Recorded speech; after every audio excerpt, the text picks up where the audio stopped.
Prita découvre enfin toute la vérité. Elle comprend que Charline et Mayra voulaient droguer Karan pour ruiner leur nuit de noces. Mais cette fois, le destin a changé de camp. Grâce à son plan, c'est Mayra elle-même qui a bu la boisson trafiquée. Prita pense alors avoir enfin gagné cette bataille et croit pouvoir profiter de sa lune de miel en paix. Heureuse, soulagée, elle ignore encore qu'un danger bien plus grand se prépare déjà derrière son dos. Parce que Mayra n'est pas inconsciente du tout. En réalité, Mayra avait tout vu dans le miroir.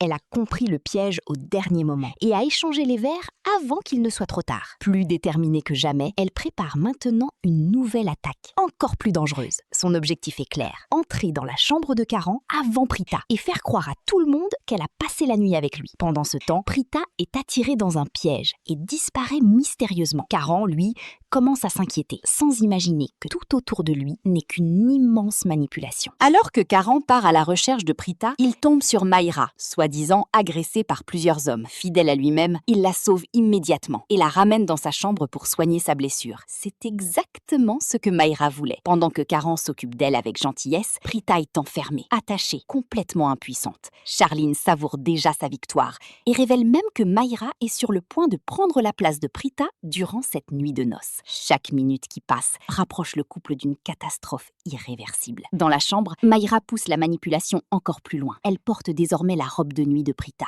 et tente de séduire Karan pendant qu'il commence à se sentir étrangement étourdi après avoir bu un verre d'eau. De son côté, Prita réussit enfin à retrouver Samir et découvre avec horreur que tout le plan était préparé depuis le début. Mayra veut enregistrer sa fausse nuit avec Karan pour obliger ensuite toute la famille à accepter leur relation. Mais pendant que Charline célèbre déjà sa prétendue victoire au téléphone, une seule personne refuse encore de sous-estimer Prita et il pourrait bien avoir raison. Même après tous ces pièges, certains savent que Prita est capable de renverser la situation au dernier moment. Mais Charline refuse d'y croire. Convaincue d'avoir enfin gagné, elle pense que cette nuit marquera définitivement la chute de Prita. Pourtant, au même instant, Karan commence à perdre totalement ses repères, tandis que Mayra s'approche dangereusement de lui avec un sourire victorieux. Et cette fois, tout peut basculer. Une seule erreur pourrait détruire le couple de Karan et Prita pour toujours.